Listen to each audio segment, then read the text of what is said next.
conmigo a Nivia Vélez, lojana y muy valiente. Está aquí Nivia con nosotros para contarnos cómo avanza ese proceso que iba en su contra, Nivia, que ya en otra entrevista que tuvimos pusimos sobre la mesa que no hay absolutamente ninguna prueba para seguir adelante con él, sin embargo se llamó a juicio. ¿Cómo están las cosas? Gracias, Janet. Bueno, creo que todo esto, lo que usted ha dicho respecto de las cárceles, lo que estamos viviendo en el tema de justicia, es parte de una lamentable desinstitucionalización que estamos viviendo en el país y que es el fruto de también un periodo largo que tuvimos en donde se impuso un modelo basado en la persecución, en el manejo de la justicia, y que hoy el país está pagando las consecuencias.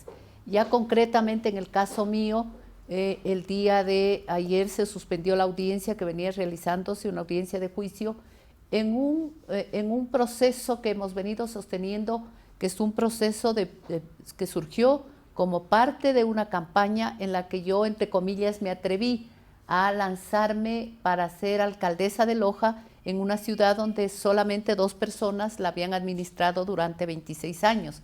Entonces llega una mujer con la primera opción de ganar esa candidatura y soy objeto de acusación de diezmos. Yo quiero dejar claro que no es que el hablar de que es un tema de violencia política pretenda eludir alguna responsabilidad en el manejo doloso de dineros o exigencia dolosa de dineros a mis colaboradores. De ninguna manera. Eso está claro y transparente en una metapericia, porque la Fiscalía, a insistencia nuestra, realizó una pericia y luego empezó a modificarla. Y la modificaron 10 veces buscando adaptarla a la teoría que sostenía la Fiscalía y del denunciante. Al ver tanta falencia, nosotros pedimos que se haga una metapericia y esa metapericia demuestra a todas luces que allí no existen ningunos diezmos, ningún depósito por este concepto a mis cuentas. Sin embargo, la Fiscalía ha buscado seguir sosteniendo esta teoría con cosas que me parecen absurdas. Creo que lo último que puedo citar y que nos va a dejar a todos asombrados es que aparece como aportes de los servidores míos $13,000 en cheques, ¿no? Y los cheques resulta que son cheques girados a mi nombre. Me devolvió un cheque por salud, la empresa de salud, el seguro de salud humana, por ejemplo, me devuelve un cheque, yo lo endoso, pido a uno de mis colaboradores que lo deposite y aparece también sumado como un diezmo. O sea, cosas así absurdas que no tienen sentido y que buscan justificar un caso que para nosotros va a ser fácil justificar en los elementos de alegato el tema de que no hay los diezmos, porque hay cosas como estas, o hay cosas como alguna testigo dijo, yo depositaba $80 mensuales desde que inicié a colaborar con ella, es decir, 24 meses deberían haber $80 y no hay ni un solo depósito de $80 mientras fue mi asistente. Entonces, eso a mí no me preocupa que no se reconozca que fue un hecho de violencia política, claro, y que en la audiencia se deseche esta pericia, ¿no?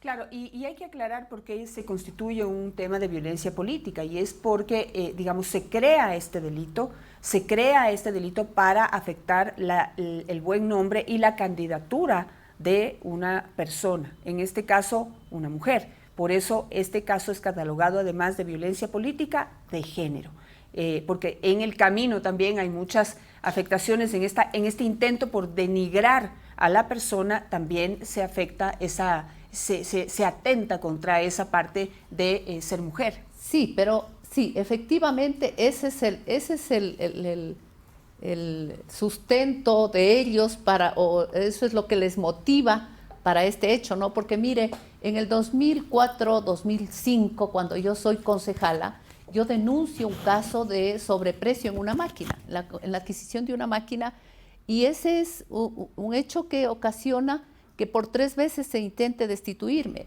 Cuando soy asambleísta y denuncio lo que ocurre en el IES y denuncio lo que está pasando en el gobierno con la contratación de carreteras, también soy fuertemente perseguida. Y bueno, ahí se me hace un examen especial de Contraloría, con un contralor que tenía de bolsillo, y resulta que no tengo los diezmos y no tengo ninguna novedad en mi patrimonio, Janet, que no creció. Yo he tenido varias funciones, pero mi patrimonio sigue siendo el mismo. Y cuando soy viceprefecta, ya empieza una violencia más sistemática y un uso de la justicia más sistemático, porque me veían ya como una fuerte candidata a la alcaldía. Entonces, año 2015, el alcalde, que fue mi opositor en las elecciones, Bolívar Castillo, me pone una querella penal y la archiva porque no tiene sustento. Año 2016, me denuncia en la Fiscalía por instigación y siendo viceprefecta me tiene investigada 2 años, dura 2 años de investigación y la archivan porque no tenía sentido. Es decir, ya había muchos antecedentes de que buscaba vincularme con procesos de esta naturaleza. Y en el 2019 esto le cayó como anillo al dedo porque estaba como de moda las denuncias de diezmos y encontraron una persona que se prestó para hacerlo, que hoy no sé cómo va a responderlo después, y entonces se me acusa de diezmos. Soy yo la que al escuchar en un medio de comunicación que decían que he cobrado diezmos, soy yo la que presento la denuncia a la Fiscalía y resulta que siendo yo la denunciante, ahora estoy ya en un proceso de juicio. De alguna manera eso me alivia porque ya no es quien me juzga solo la Fiscalía o quien me investiga solo la Fiscalía, y hay un tribunal que tiene que resolver este caso. ¿Y usted cómo ve, cómo puede terminar este tema? O sea, las evidencias están sobre la mesa, pero el caso tiene mucho ingrediente político. Sí, es increíble, es un caso con una cantidad de aristas, porque cuando no resultaba por un lado el tema de diezmos, lo encaminaban por otro, y si en ese no resultaba, iban por otro, y entonces fue abriendo varios frentes. Nosotros planteamos que se haga una pericia de violencia política, y se la hizo. Y la hizo Elizabeth García, la subdecana de la Facultad de Derecho de la Pontificia Universidad Católica, y ella determina que yo he sido objeto de una violencia sistemática durante mi participación política. Pero a la hora de determinar las pruebas, el juez desecha la pericia de violencia política, vulnerando mi derecho a sostener la teoría que venimos manteniendo, pero permite que sí comparezca a declarar la perito. Y el día de ayer esa fue una de las razones por qué se suspendió la audiencia, porque se cuestionaba si es que está desechada la pericia, ¿para qué viene la perito? Pero esa fue la decisión del juez. Entonces, hay una contradicción, tiene que aclararse, tiene que valorarse y sobre todo permitirse que nosotros podamos sostener nuestra defensa. Claro. Yo he llevado, Janet, el caso a organismos internacionales. Paralelamente, cuando vi que la justicia tiene bastante de injusticia, entonces, y que tiene carencia del enfoque de género, Janet. Yo quisiera que sea un tema que usted lo trabaje porque usted se ha empoderado y se ha alineado a nuestras luchas. La justicia no tiene enfoque de género en ninguno de sus niveles. Entonces, fíjese usted, desechan la pericia, no quieren que declare la perito y dicen si declara la perito que no se refiere a la pericia. Cuando tiene que verse lo que las mujeres enfrentamos cuando decidimos ir al mundo público. Nibia, ahí le quiero proponer algo, porque efectivamente yo he seguido mucho el tema de violencia política aquí por este espacio y por el anterior que yo dirigía en Teleamazonas. También circularon muchas mujeres que tenían pruebas suficientes para poder demostrar cómo la política se iba en su contra, en contra de su trabajo, y en medio de irse en contra de su trabajo se iban en contra de su condición de mujeres. Son cientos, son decenas las mujeres que están en nuestro país en las mismas condiciones. ¿Sabe cuál es el problema? Que todas luchan solas. Sí. Que ese es un problema que tenemos las mujeres. No entiendo por qué sucede esto. Tienen problemas en común, pero cada una desarrolla su lucha sola. Y yo le comprometo, usted es el caso que va a ser emblemático en este país, porque va a llegar de principio a fin y hasta las instancias internacionales. Así hay otros también, pero como le digo, están aislados. Yo le quisiera comprometerle a que usted, terminado este proceso legal que mantiene su concentración y su atención, hacer una convocatoria. Hay que convocar a todas las mujeres en este país que están viviendo exactamente la misma situación, desde el cantón más pequeño, desde la junta parroquial más pequeña, hasta las prefecturas, viceprefecturas y ministerios. Es decir, hay distintos ámbitos de la política en donde las mujeres son vulneradas de sus derechos. Si nos uniéramos y alzáramos la voz, las cosas cambiarían. Sí, bueno, yo nunca me separé de la organización política, de la organización social. De hecho, yo nazco en la red de mujeres en Amume, y fíjese usted que es tan importante lo que señala.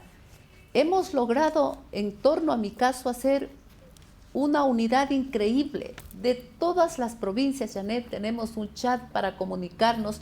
Por eso es que yo he podido llegar hacia donde estoy, con fuerza, con energía, con ganas de seguir defendiendo, porque el caso dejó de ser de Nibia Vélez, el caso ahora es de todas, porque bien lo ha dicho usted, aquí tenemos que ganar este caso para que nunca más una mujer que decide entrar en política sea afectada. Exactamente. Entonces hay una gran unidad, y yo he sentido también respaldo. Por ejemplo, se ha sumado INRED, que están patrocinando también mi defensa, se ha sumado la organización de los trabajadores, y las mujeres de las distintas provincias y de organizaciones sociales, fundaciones, asociaciones, gremios. Es decir, tenemos una enorme fuerza este momento en torno a este caso, que, como bien lo hemos comprendido, dejó de ser mío, Janet, ya no es mi caso, sí. Y me sostiene, eso me sostiene en pie, porque Nibia, a mí me afectó a mi salud profundamente. Entonces lo que hace falta es una mejor estrategia de comunicación, sí, porque no se sabe, no se conoce. Necesitamos visibilizar mucho más los casos, porque un espacio que está siempre a disponibilidad de ustedes, siempre disponible, sí, no es suficiente. Hay que alzar la voz mucho más fuerte. Ahora hay redes sociales, hay en los distintos medios de comunicación, hay que presionar al gobierno, hay que presionar a la asamblea en el medio del no trabajo que hace, ¿sí?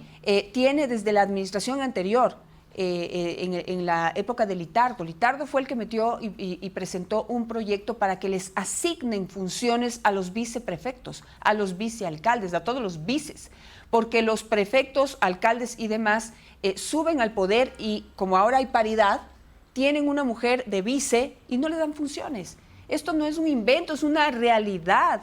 Tengo 3 casos de 3 viceprefectas que gritan, chillan, patalean, y no hay manera de que esta cosa pueda cambiar. Están ahí cobrando el sueldo sin hacer nada, no porque ellas quieren, sino porque no les permiten, porque quieren hacer un trabajo honesto, porque quieren entorpecer los planes corruptos y de no hacer el trabajo en beneficio del pueblo, hacer obras que no sirven para nada, etcétera, etcétera. Entonces, se necesita funciones. Ahí está, durmiendo el sueño de los justos. Solamente Joana Chonquí de los Ríos es la única que pelea por ese proyecto, pero mientras ella sea ella sola, va a seguir, le van a seguir dando largas y largas y largas. Sí, es un compromiso nuestro de que, terminado el caso de Nibia Vélez, sigamos manteniendo este grupo. Eso ha permitido ya visibilizar 2 casos más, que inclusive uno de ellos estuvo aquí, de la vicealcaldesa, me parece, del Cantón Paltas. Lo que usted ha dicho es una realidad. Usan el buen nombre de una mujer, la imagen, para ganar una elección, y cuando llegan se olvidan, y no solo se olvidan, sino que le bloquean toda posibilidad de trabajo. Con usted tenemos una aliada, y creo que es una gran visión de visionarias poder hacer este trabajo de conjunto. Eso me ha mantenido a mí en pie, Janet. Yo debo ser sincera, y les he dicho a mis compañeras, fíjese usted que mientras estoy en audiencia 3 días, han pasado ahí turnándose ellas, pendientes de lo que está ocurriendo dentro de la audiencia. Eso a uno le da fuerza. Por eso yo digo siempre, cuando las mujeres vamos a entrar en política, en arenas difíciles como esa, no nos separemos de la organización social, más bien vinculémonos más, porque ahí está la sororidad, ahí está el afecto, ahí está la fuerza. Pero además, unas son abogadas, otras son comunicadoras, y uno hace un equipo, porque económicamente también enfrentar una situación así es muy difícil, ¿no? Pero bueno, tenemos que seguir adelante, el compromiso está dado. Le deseo pues que siga adelante. Ese proceso sé que va a terminar bien, como debe ser, y espero que usted vuelva a la política. De eso hablaremos en otra ocasión. En otra ocasión. Voy cuando vaya usted. No, yo tengo que estar aquí. Cada uno tiene que hacer un papel y yo siempre lo he tenido claro. Este es mi papel, porque se necesita mucha comunicación, se necesita alguien que abandere esos temas para que los demás se enteren y apoyen. Temas Así que a veces, más bien yo aquí me quedo. Temas que a veces son invisibilizados y que solo cuando hay mujeres con compromisos en esos espacios como el suyo podemos también tratarlos. Y muchas gracias. Gracias a usted, Nivia, y pues siempre aquí bienvenida a Visionarias para saber cómo va ese tema.